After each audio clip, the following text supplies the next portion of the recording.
Hello everyone, welcome to my YouTube channel RMK Resolutions. So here we are going to discuss about the general characteristics of the phylum Chordata. Some introductory part regarding the Chordata. What is the main characteristics of Chordata and why Chordata is different from the non-Chordata. So this is our main view in this particular lecture. So Chordata, we can see all this particular animal regularly in our day-to-day life. On your screen there are some figures of the animal, that frog is there, fish is there, birds are there and mammals are there. So all these are the chordates. So chordates, they are from amphibians, birds, mammals, reptiles. All these they come into the category Chordata. So this particular Chordata, that word is derived from the Greek word, that Greek chord means it is the string, or we can say that is called as the cord, and ata means bearing. So that's why that name Chordata is coming from the Greek word chordata. So chordata, this is the what is the main characteristics of the chordata?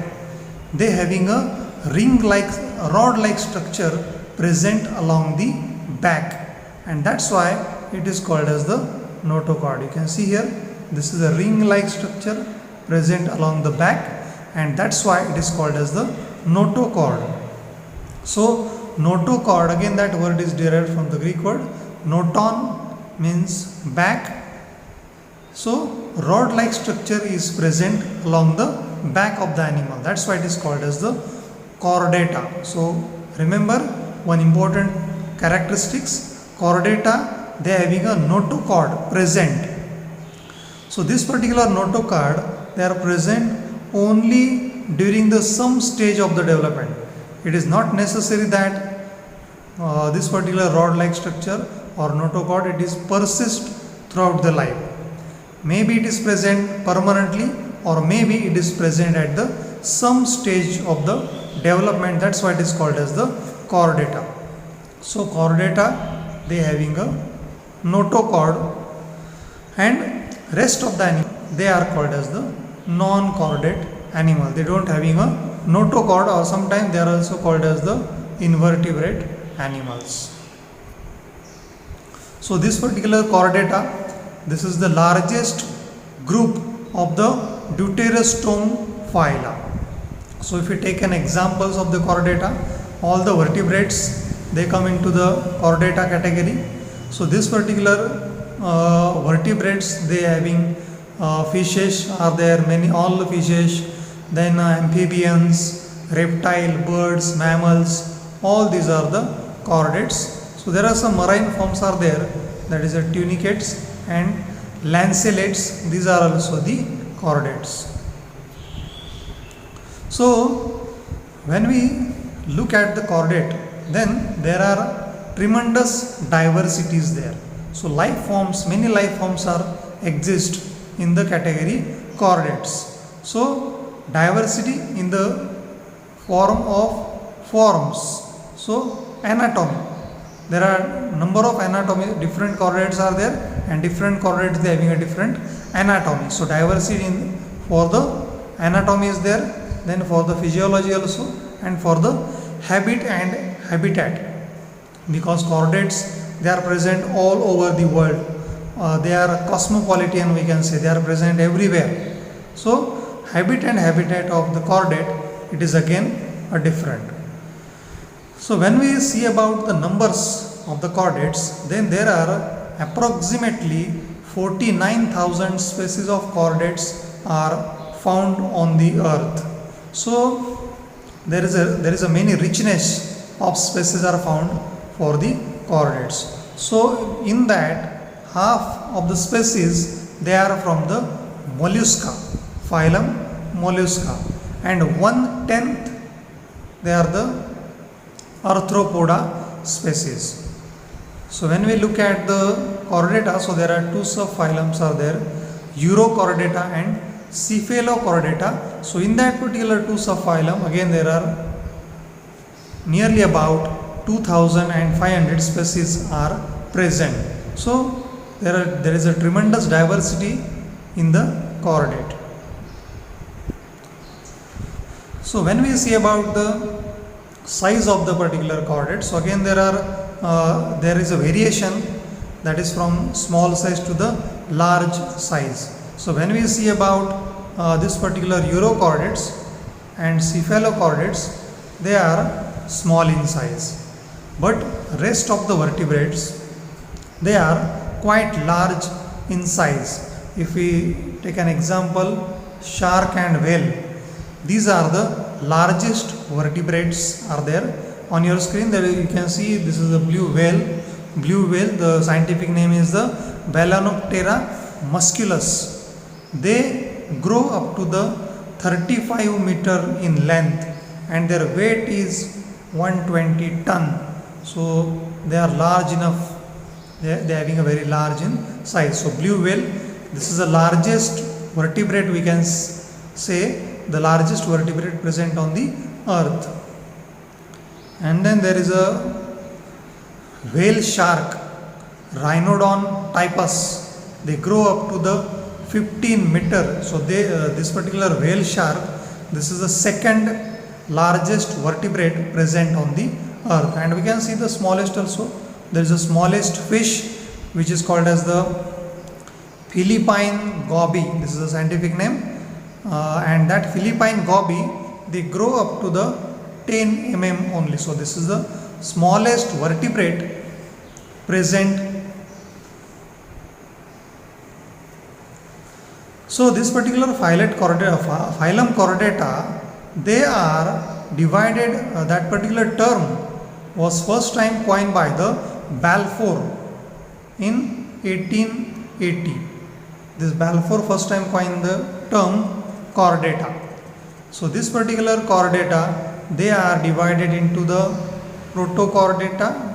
Briefly they are divided into the protochordata and vertebrata. Protochordata, it is also known as the acraniata, and vertebrata, they are the craniata.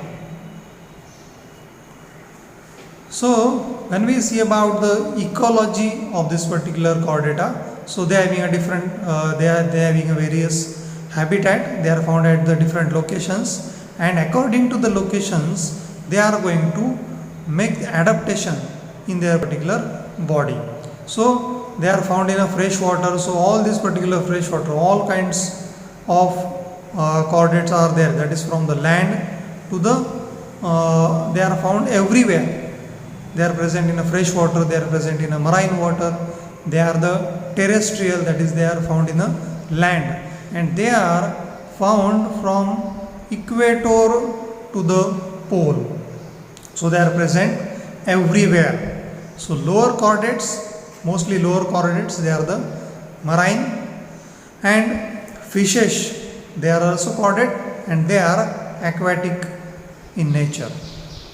And when we look at the higher chordates, so higher chordates, they are terrestrial in nature. Terrestrial means they are found on the land. Then there are some amphibians are also. Amphibians, we know that amphibians means those species which are found on the land also and on the in the water also. That's why it is called as the amphibian. But remember, amphibians, they are not found in a salt water. They are unable to survive over there. Then tunicates are there. These are the tunicates, they are the sessile in nature. Otherwise, all the chordates, they are the free living, and remember, they are strictly non-parasite. Chordate, they are not parasite. We know what is meant by the parasite.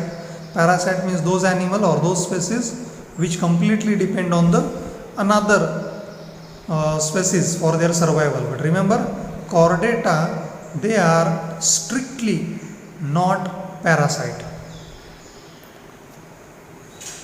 So we'll see the fundamental characteristics of this particular chordata. So there are three fundamental characteristics of the chordata, we can see number 1 is the notochord is present.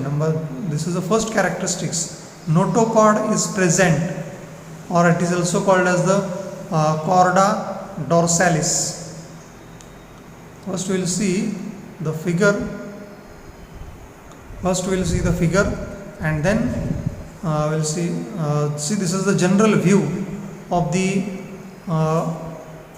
general characteristics. See here, this is the dorsal nerve cord which is present over here, and this one is the notochord. Main characteristics of the chordata. Notochord, it is present from here to here along the body size. This is the anterior surface, and this one is the posterior surface of the animal. So notochord is there. This is a first important characteristics, common characteristics we can say. Then dorsal hollow nerve cord is present above the notochord, and then there is a pharyngeal gill slits are present over here. So these are the 3 important characteristics of the chordata. Remember, my dear friends, this is the very important diagram when we look at the general characteristics of the chordate. Again, I am going to repeat. There is a notochord is present for the chordates. Dorsal hollow nerve cord is there, which is going to form a brain and spinal cord, all that things. And this is the pharyngeal gill slits are there. So these are the important characteristics of the chordata. So obviously there is a mouth is there, then there is a pharynx, trunk, and all this particular anus and tail is there. But these 3 are the important: notochord, dorsal hollow nerve cord, and pharyngeal gill slits. These are the 3 important characteristics of the chordata. Okay, let's see. So first we will see the notochord. Notochord, as I told you, it is also called as the chorda dorsalis, and as I told you, this particular term notochord, it is derived from the Greek word that noton means back. It is the ring like structure present. So this particular rod like structure, which is the elongated and elastic structure. Remember, this particular notochord, it is the elastic structure that is present above the alimentary canal. Notochord is present above the alimentary canal, and it is present below the dorsal tubular nerve cord. So this particular notochord, they are made up of the large vacuolated notochordal cells. So this particular notochordal cells that is enclosed on inner outer fibrous and inner elastic sheath of the connective tissue. We have seen this particular diagram. Remember, this is a very important diagram when we see the chordates. So this particular chordates, they are primitive internal skeleton. This particular notochord, this is the primitive internal skeleton, and they are going to form a rigid axis. So this particular notochord, they are going to form an axis, and because of that axis we can see left and right axis are there, or they are going to form a rigid axis notochord. So as I told you, this particular notochord, they permit the movement of the body. Because of that notochord, body movement is possible. And this particular notochord, they are present throughout the life. This particular notochord, they are present throughout the life of the animal, or sometime that is replaced partially or completely.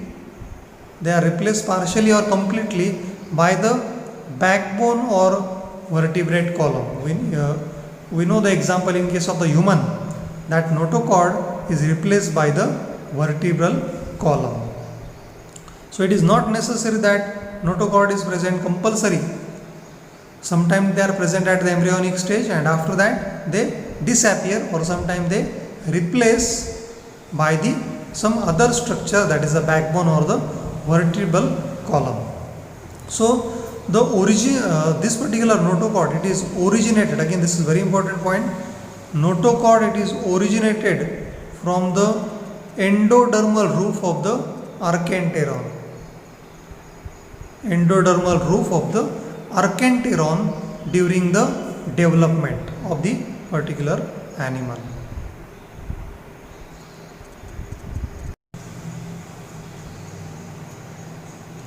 Okay, now we'll see the dorsal tubular nerve cord. Again we will go to the particular diagram. See here, this one is the dorsal tubular nerve cord. So this particular dorsal tubular nerve cord at the anterior portion, that is anterior means what? Towards the mouth. So at the anterior portion, this particular dorsal tubular nerve cord, they are going to form a brain, and the posterior region of this particular dorsal tubular nerve cord, they are going to form the spinal cord, and that is enclosed in some cavity or some backbone like structure.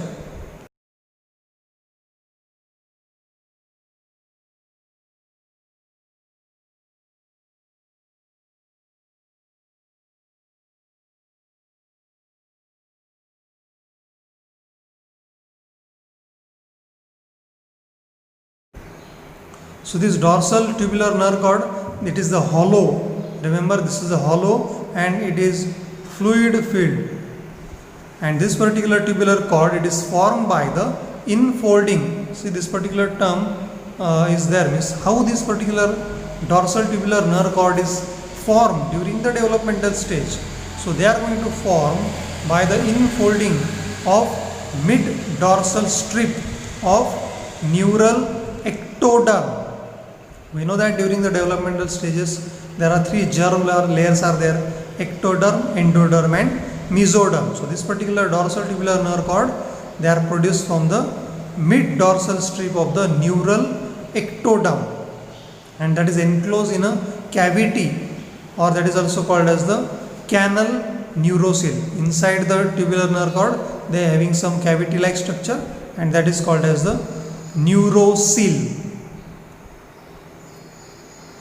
You can see in this particular diagram, this is the section of notochord of young dogfish. So you can see here on the upper side there is a nerve cord is there, and here there is a notochord. This is the notochord. So this notochord, it is made up of the notochordal cells, and this particular nerve cord, they having a fibrous notochordal sheath are there. So this particular dorsal tubular nerve cord, they are formed by the infolding of dorsal mid dorsal strips of neural ectoderm, and that is enclose the cavity called as a neurocele. So this particular small dot, this small dot, it is the neurocele cavity.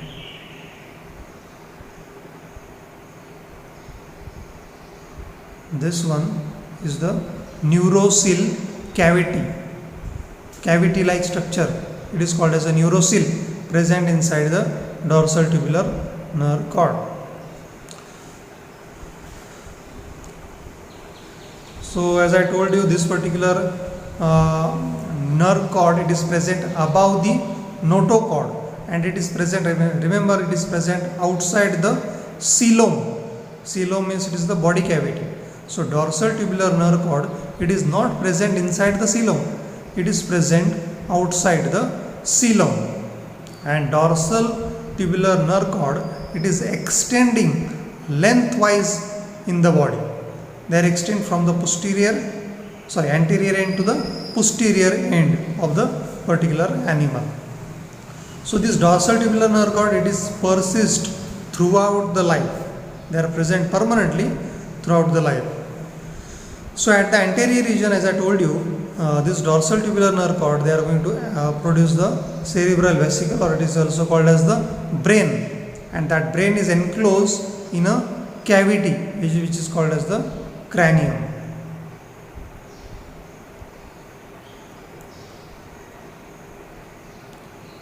Dorsal tubular nerve cord, anterior region, they are going to produce the brain, and the posterior region, they are going to form the spinal cord. So spinal cord, it is protected within a neural canal of the vertebrate column. So in this particular diagram,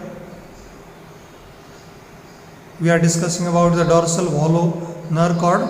So anterior region of this particular nerve cord, they are going to produce a brain, and the posterior region, they are going to produce the spinal cord of the animal.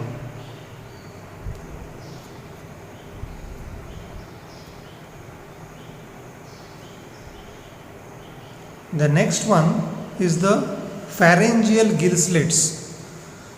This is the third characteristics of the chordata. So this pharyngeal gill slits, it is they are having a different names. It is called as a gill cleft, branchial gill cleft is also the name, and visceral cleft, it is also called as the visceral cleft, and they are present some stage of the development. So we can see all the vertebrates. If we consider all the vertebrates, then every vertebrates, they are having a pharyngeal gill slits. We can't say they are permanent or they are present at some stage, but some stage they having this pharyngeal gill slits, and they are pair internal gill slits behind the mouth. We can see this particular diagram. This particular pharyngeal gill slits, they are present behind the mouth, and it is a pair structure which is present internally inside the body. Pharyngeal gill slits. So pharyngeal gill slits in aquatic chordate, they are going to form a gills for the respiratory purposes. So if we take an example of the fish, then we know that fish, they respirate by means of the gills. So in aquatic chordates, that pharyngeal gill slits, they are going to form a gills for the respiration purposes, and for the terrestrial chordates, we know that they never breathe by the gills. So this particular pharyngeal gill slits, they are present initially during the development for the terrestrial chordates, but after that they are disappear during the later stage of the development, or in an adult, that pharyngeal gill slits are disappear. So gill slit, the function of the gill slit, we know that function of the gill slits, they are important for the passage of the water from pharynx to outside, and they bathing the gills for the respiration purposes. Okay, so all these particular three characters, which one? Notochord, hollow tubular nerve cord, and pharyngeal gill slits, they appear only during the embryonic life of all chordates. For the embryonic development, all these particular three structures are present, and later on, depend on the species, they either present permanently or maybe they disappear after they get disappear when that animal get adult. Okay, so thank you so much. This is the general characteristics of the chordates. I hope all of you like the video. Please like the video, subscribe my channel RMK Resolutions, and hit the bell icon so you'll get the regular updates of such kind of video. Bye bye.